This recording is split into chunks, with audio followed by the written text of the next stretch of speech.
Bien, entonces estábamos platicando acerca de estos cambios de fases y a propósito de la materia que, como podemos observar en nuestro entorno, la vamos a encontrar en tres estados característicos, el líquido, el sólido y el gaseoso. Y al cambiar la energía, acuérdense, la energía en el entorno, los elementos y los compuestos pueden cambiar del estado de agregación en el que se encuentran a otro. Y a este cambio se denomina cambio de fase.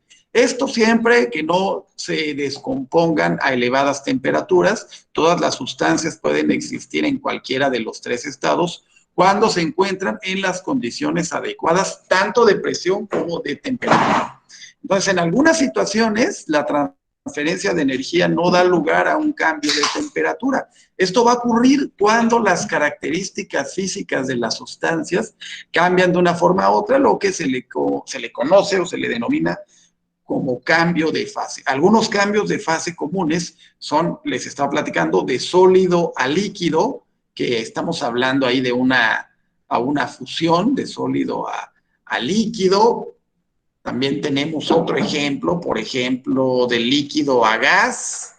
Aquí estamos hablando de una vaporización o de una ebullición, y de líquido a sólido. Aquí hablamos de una solidificación. En todos estos cambios de fase aparece un cambio de energía interna, pero no precisamente de temperatura. Entonces, los cambios de fases se resumen extrayendo energía, para que quede clara lo importante que la energía que consiste en moléculas de sustancia que va a cambiar. Entonces, ¿qué pueden observar cuando sacan una paleta de hielo del congelador? Y era aquí mi pregunta: ¿qué pasa cuando sacamos una, y ahora que estamos arriba de 30 grados, qué es lo que ocurre cuando sacamos una paleta del congelador?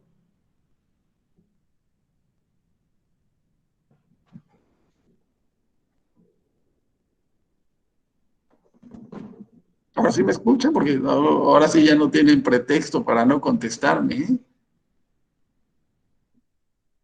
No sé si sacamos una paleta de hielo. Bueno, no en el instante en el que la sacamos, pero sí va a empezarse a, a derretir, ¿verdad? ¿Y qué pasa si dejamos la paleta? Esto, bueno, si la sacan no le va a pasar nada, pero 5 minutos después, ¿qué fase identifican de las que les muestro aquí en la figura? Después de 5 minutos, ¿qué le va a pasar? Está en estado sólido la paleta, ¿y a qué estado se va? Líquido. Líquido, ¿verdad? Esto es una fusión, la cual por esta cuestión, nuestra paleta se convierte en líquido. No contemplamos, pero para pasar del gas al plasma, tenemos que hacer una desionización, y viceversa, si queremos pasar del plasma al gas, una desionización, perdón, y una ionización cuando pasamos del gas al plasma. Del sólido al gas hacemos una sublimación, y es muy común cuando estamos hirviendo alguna sustancia, como puede ser el agua. A lo mejor dicen diario el agua para el café, ¿no?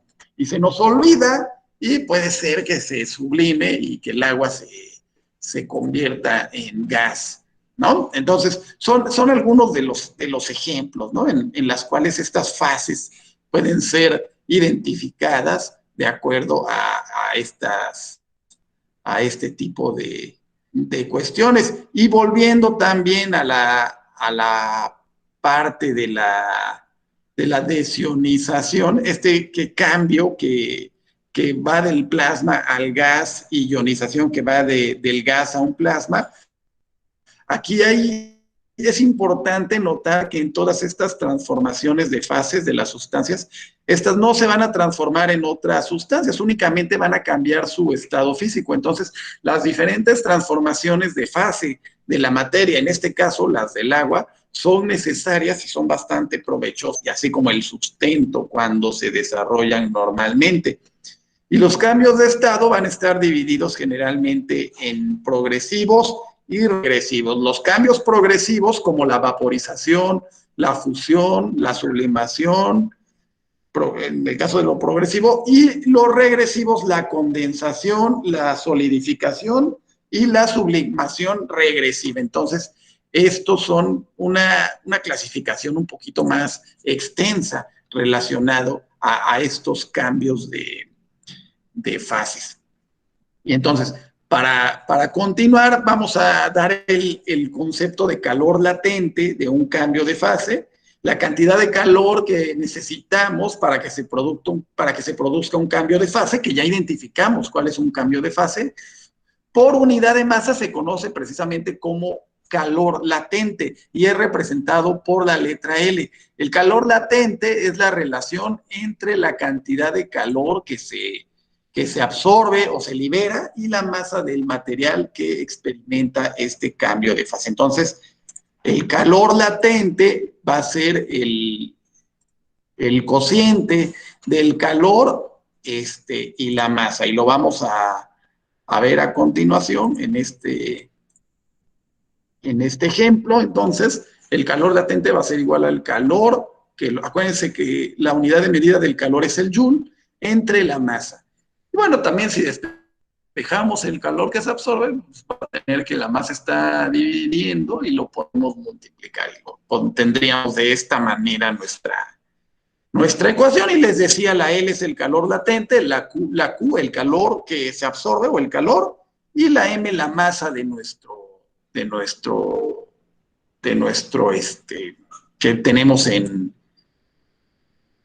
práctica, ¿no? Entonces, por aquí podemos tener estas cuestiones relacionadas precisamente a la masa. Entonces, si hablamos ya de un ejemplo como tal, tendríamos que, bueno, les decía, vamos a hacer un ejemplo normalmente de cada ejercicio, aunque ya están resueltos, pero para que vean el uso de estas ecuaciones. ¿Cuánto calor se requiere para fundir 10 kilogramos de cobre, considerando su de fusión? Entonces aquí tenemos, acuérdense que hablamos que la letra L, me voy a regresar para que lo vean, la L es el calor latente, la Q el calor y la M la masa. Entonces ya estando por aquí, hacemos aquí, despejamos el calor, porque lo que nosotros queremos saber es qué calor se requiere. Nos damos cuenta que tenemos aquí la tablita del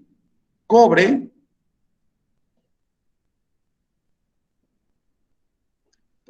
por si lo requiriéramos, ¿no? En algún momento. Entonces hablamos de cuánto calor se requiere para fundir 10 kilogramos de cobre. El calor latente sería 22.5 kilogramos joules. Aquí lo tenemos en la tablita. Y la masa de 10 kilogramos, entonces sería, despejando ya la cantidad de calor que se requiere, ya multiplicamos los 22.5 kilojoules sobre kilogramo por los 10 kilogramos, eliminamos estas unidades de kilogramo y nos queda únicamente 225 kilojoules. Entonces, con esta cantidad de calor es posible, fundir los 10 kilogramos de cobre de los que estábamos bueno, ya hablando del calor cedido y absorbido de los cuerpos, vamos a introducir este término de la calorimetría, la cual se inventó en 1790 y es el principio básico, la conservación de la energía en la medición del calor, y se emplea precisamente el calorímetro. La calorimetría es el procedimiento para medir el calor producido por una reacción química o también un proceso físico. Entonces, por aquí podemos hablar precisamente de la calorimetría. Y para terminar, vamos a tocar este tema bastante ya relacionado a lo mejor a nuestra parte pues ambiental, ¿no? Ya que este cambio climático que se ha experimentado debido a alteraciones que amenazan a la salud y a la vida, ¿no?, de los organismos del planeta, y entre los más importantes está el daño a la capa estratosférica de ozono, la pérdida de especies de flora y fauna, así como la disminución de reserva de agua dulce, la degradación de los suelos y sin duda el calentamiento global. Hoy no sé si les ha tocado que en la zona centro de la ciudad no está cayendo agua, según por mantenimientos y demás, pero lo que sí es cierto es precisamente este deterioro en la reserva del agua dulce, perdón. Entonces, este incremento global de la temperatura a través del tiempo no solamente produce un clima más caliente, sino también más seco. Esto produce un calentamiento errático con cambios extremos que van desde temperaturas muy bajas hasta temperaturas muy altas en una misma área geográfica. Además de una tendencia a la baja en las precipitaciones pluviales en algunas regiones y en otras, al contrario, inundaciones. Y precisamente todas estas alteraciones en los sistemas hídricos y climáticos se conocen generalmente como cambio climático. Y se ha observado que cuando la temperatura máxima rebasa los 36, 37 grados de manera sostenida, se presenta con mayor frecuencia muerte por calor en grupos de niños y de adultos mayores, aumentando el número de incendios y los niveles de ozono en la fracción del aire respirable, así también como el incremento de plagas en el campo. Entonces, también las bajas temperaturas han tenido una participación clara en incidencia de enfermedades respiratorias. Además, con el cambio climático, estas enfermedades infecciosas como la tuberculosis, el dengue, la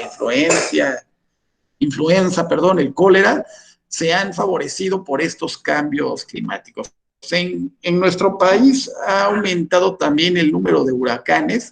Por ejemplo, en el año 2005, un huracán Vilma costó cerca de 75,000 millones de dólares a la industria del turismo en Cancún. En el 2010, Alex desbordó los ríos en Nuevo León y también causó destrucción en un sinnúmero de casas. Y bueno, se han presentado también sequías, heladas, inundaciones y olas de calor. Por ejemplo, en Sinaloa en 2011, la pérdida de 5,000 hectáreas de hortalizas derivadas de estos sucesos. Entonces, las olas de calor ocasionan sequía en el campo, pérdidas en la agricultura. En México, la deshidratación también es una causa de mortalidad infantil. Y bueno, la relación entre el surgimiento de huracanes y los cambios de temperaturas derivados de las aguas oceánicas. Entonces, por ello es importante precisamente las cuestiones relacionadas a cuidar y a preservar nuestro medio ambiente, ¿no? Cuidando la mayoría de nuestro mundo. Entonces, sí quería, a propósito del tema de calor y de temperatura, pues, que reflexionáramos al respecto. Entonces, no sé si, bueno, vamos a dejar por aquí la grabación y nos vamos a platicar